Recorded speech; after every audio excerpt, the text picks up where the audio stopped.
Beach at Joint for Networking. One of the things about life is you are defined by your early years. The Jesuits used to have a saying, give me a child until he's 7 and I'll give you the man.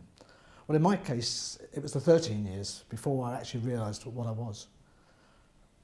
I was born with this one leg shorter than the other, and medicine was very strange in those days. At Great Ormond Street Hospital, they fitted me with a metal splint that was on this leg. The idea was, apparently, to stop this leg growing so the other leg could catch up, which was total nonsense. But I had 2 years of pain at night with the metal splint, which was padded, but it still hurt. One little whimsy from my early childhood, at the age of 3.5, 4, I found a new vocation in life. I had a baby sister, and she had curls and I didn't. So I cut all her curls off. And then my mother chased me down the road with a frying pan. I learnt then that there were consequences for every action. And I didn't pursue another career until I got a bit older. But one of the problems with being different, and children are always the same, they look for somebody different and then they pick on that difference. It doesn't matter what it is, whether it be physical, mental handicap, race, anything, they'll pick on you. Well, I was unfortunate. I was tiny, I was skinny, I squinted, and I had one leg shorter than the other. Until I was 10, I had 2 different sizes of shoes, so naturally I limped all the time. So I got called things like 1.5 legs and all sorts of stuff. And I didn't take it, so on one occasion, one lad had been giving me a bad time, Eddie Ray. I put my head down and ran straight into his back and knocked him unconscious.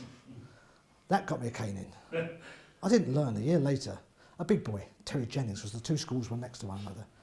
He insulted me and he said that I shouldn't be on the earth. This was a good Catholic boy. So I punched him on the nose and ran away and hid in their age shelter. I didn't get caned for hitting him, I got caned for running away, which again taught me that violence doesn't get you anywhere. All it does is get you the cane. So I had to start thinking about a new strategy. I found mentors all my life, and they've been part of my life. As a young lad, my Aunt Janet, which was my mother's friend, she was in a wheelchair. She'd broken her back at the age of 21.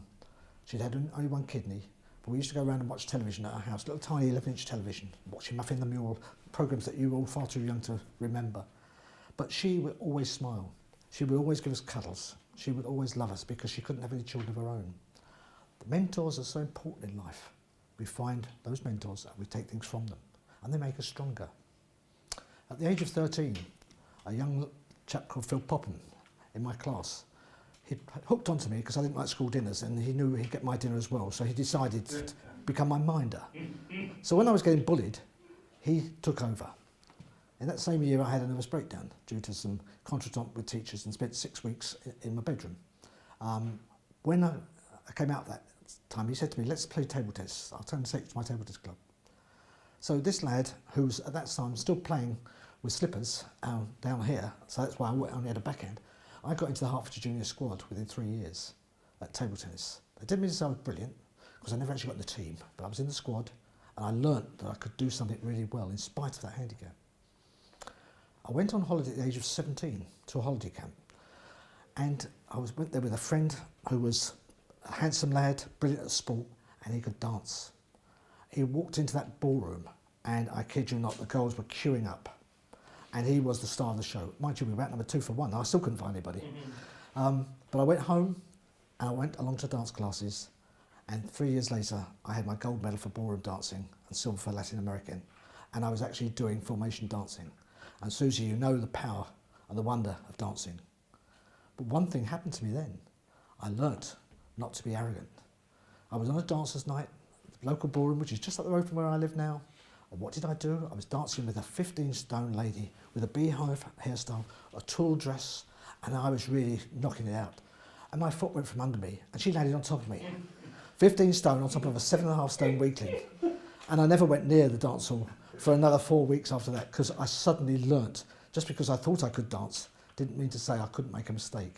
And when you make a mistake like that, I can tell you, it took the breath out of me in more ways than one. So that's the early time. That's the time that makes you. It's the time you find something you can do. And people aren't looking at what's there. They're looking what's here. They're looking what's there and what's there. People look for who you are. God gave me a handicap for a reason. He gave me a benefit of empathy. The empathy to be able to engage with people, to help them, to care for them. And to my mind, 4 things in my life count: empathy, motivation, friendship, and my faith. And each one of those has a place to play in my role. I started work, pole assurance, in the legal department, enjoyed it, spent more time playing sport and chasing the ladies, which was only natural. I learned, that's where you got the thing from, that young boy. My second job, I went to work in a bank, and after 3 weeks I went to the boss and said, "Sir, I could do my work in 2 hours, and I've got nothing else to do." He said, "Get back and do your work." So after another 3 weeks I went back and said, "Please sir, can I have some more work?" And he said, "Right," he said, "for your cheek," he said, "you could be social secretary of the bank." So at 18 years old, I became social secretary for the Australian New Zealand Bank. I was running mixed netball matches, rowing races, football matches, darts, everything under the sun. And I always remember the one thing that struck me there was at Christmas, when I was lying asleep in a chair, and the general manager came up to me and said, "Taylor, what are you doing asleep? You should be enjoying yourself." I said, "Sir, I left here at 12 o'clock last night and got here at 6 o'clock this morning. I'm tired. I'm glad to see people enjoying themselves. Now, can I have a rest, please?" But what that taught me again was the ability to be able to bring people together, to be able to create that fun that we all need, to be able to get people involved so that they would do things that they would enjoy. I was very fortunate in my life, in that, as I said, that we're always mentors. And one of the greatest mentors I had is my wife Kathleen. I met her, again, cause and effect, dancing.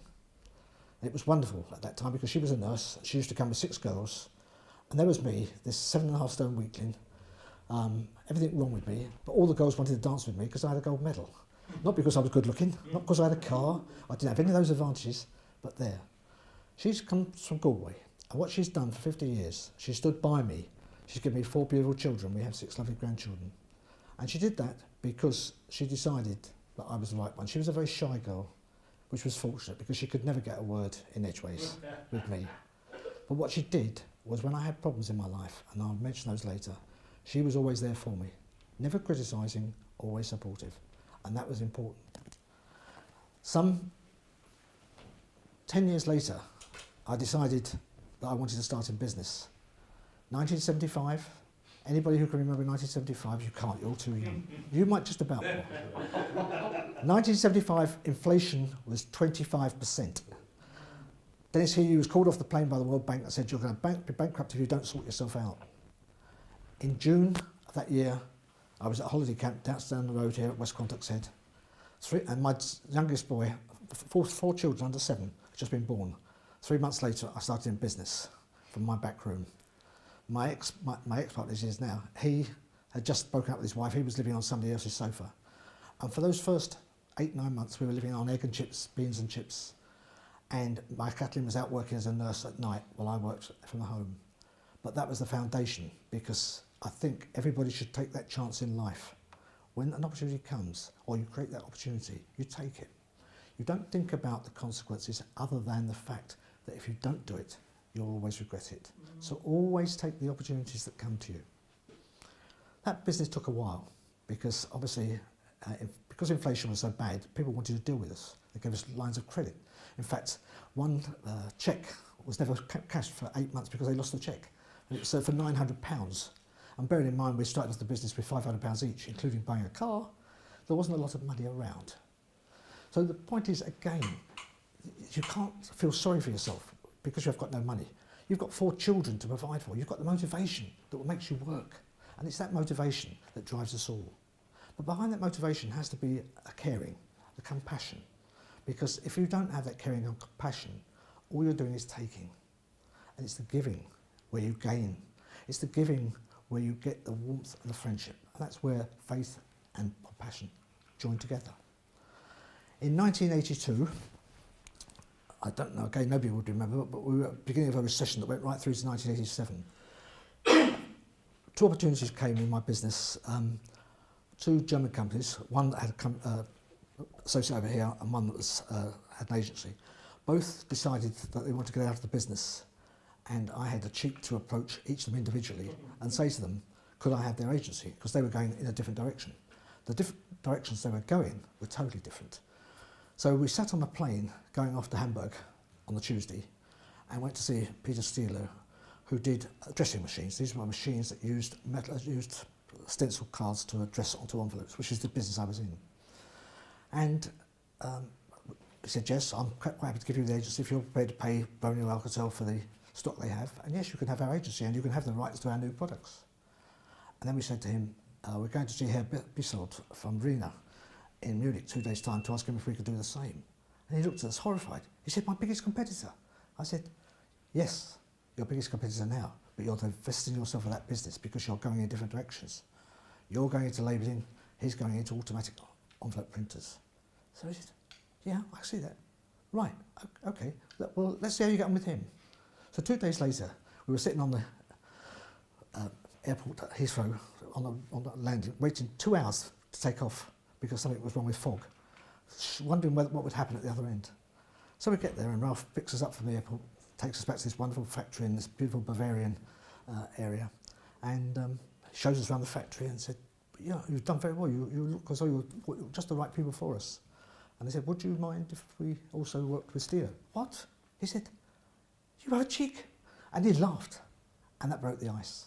And we ended up getting 2 agencies there, which by 1989 we were making £250,000 between us. Most of that money was in the business. We had 23 employees, cars. Our wives won the books, they had cars. It was wonderful. My partner got greedy, and things got bad. He decided that he should have 60% and I should only have 40%, because he'd found a lady who thought that I was no good. Times were bad, because suddenly you lose faith. And faith is very important. And if you lose faith in yourself, other people won't have that faith. So in 1990, I was faced with 2 things. I was faced with the loss of business at the age of 48. I'd just been diagnosed with a thing called hemochromatosis, which was a disease, Irish disease, which means that my body can't absorb iron. I lost 1/3 of my liver by that time. And when we went to sign the documents, my partner's solicitor came down and said, I'm afraid I'm very upset. My partner's common law wife is refusing to sign the guarantees on the business handover. So I then had 2 weeks of stress, and eventually I had to take a much lower figure. And also my accountants, who were Binder Hamlin, and worked out the tax implications, so I ended up paying his tax for 2 years, 40% tax on everything I earned in interest. But always there is around that corner. After you sit at home for the first year, wondering what you're going to do with yourself, you suddenly find you've got somewhere else to go. I got asked to work with Handicap Children's Pilgrimage Trust, and I helped organise events. We raised £150,000. I was then asked to work at the cathedral in Westminster and help people there. I set up a couple of groups there. I then found, having joined an association that I belonged to, a Catholic Association of Businessmen, that I enjoyed it. I suddenly found a home where my faith was important to me, but people with friendship was all about. In 2008, I became Grand President of that association. I travelled to India, Africa, Australia, Malta, Ireland. I met the President of Ireland, Mary McAleish. I did things that I would never have dreamt of doing, all because I found a home, a spiritual home, a home of friendship. In between there, I managed to lose £1 million. I started investing some of my money I made in the stock market, did very well, and then I got involved in .com shares. And I tried to do something that only women can do. Women can multitask. I couldn't. I was asked to organise a big event at the NEC for the Catholic Church to celebrate 2,000 years of Christianity. I spent 2 years of my life doing that and organising another couple of events. And in doing that, I managed to take my eye off the ball, and I went from 1.1 million, where I'd gone up to, down to £2,500 in 6 months, because I wouldn't listen to anybody. I thought I was clever. I thought I'd made all this money, it'll all come back. But it doesn't. You get an opportunity, you take it, otherwise it's gone. So suddenly, there was I, with £2,500 in the bank, no job, a wife saying to me, what could we have done with that money? But she stuck by. In 2003, at the age of 61, I was made redundant by the people who used to work for me, and I had no car, I had no money. But a friend of mine who is now director of Utility Warehouse said, this is for you. So I started doing that, and I did extremely well. But there is always, again, a counterbalance to that life story. The life story is not just about you, it's about the family and the effect you have on them. And unfortunately, one of the things that happened to me when I was in my business was I spent too much time on my business. I spent 7 days a week. In 1 year, I only had New Year's Day and Christmas Day off. I never saw my children grow up. That's why I now spend time with my grandchildren. My wife did everything for them. And she did a great job at bringing them up. But I always tell my young friends, they can't get that time back to do it. Like you, I had a prostate cancer scare. Mine was fortunately precancerous, and I went and had the operation done. And I don't regret it because I still have my PSA test just as you do. They're things that happen to us in life. So 2008, the wonderful year, travelling around the world, meeting lots of lovely people, giving speeches, seeing sights I wouldn't believe. And then on the 26th of November 2010, I took a call, 11:30 at night, from my beautiful eldest daughter, Sue. She said, Dad, they found 3 lesions on my brain. They're going to operate tonight. And I knew then that she was going to die. 6 weeks later, she was dead at the age of 42, leaving 2 children, Sasha, who was nearly 13, Daniel, who was 10 going on 11. She was my soulmate in that, like me, she talked a lot. Like me, she cared a lot. And she cared for everybody. She was always there for others. She did 5 Race for Life for cancer. She did a skydive, even though she was scared of heights. When you're blessed with children, particularly that child, when I had to, I'm going to just mention that. That's what cost me £1 million. I was so busy working for the church and getting a papal knighthood that I lost my £1 million.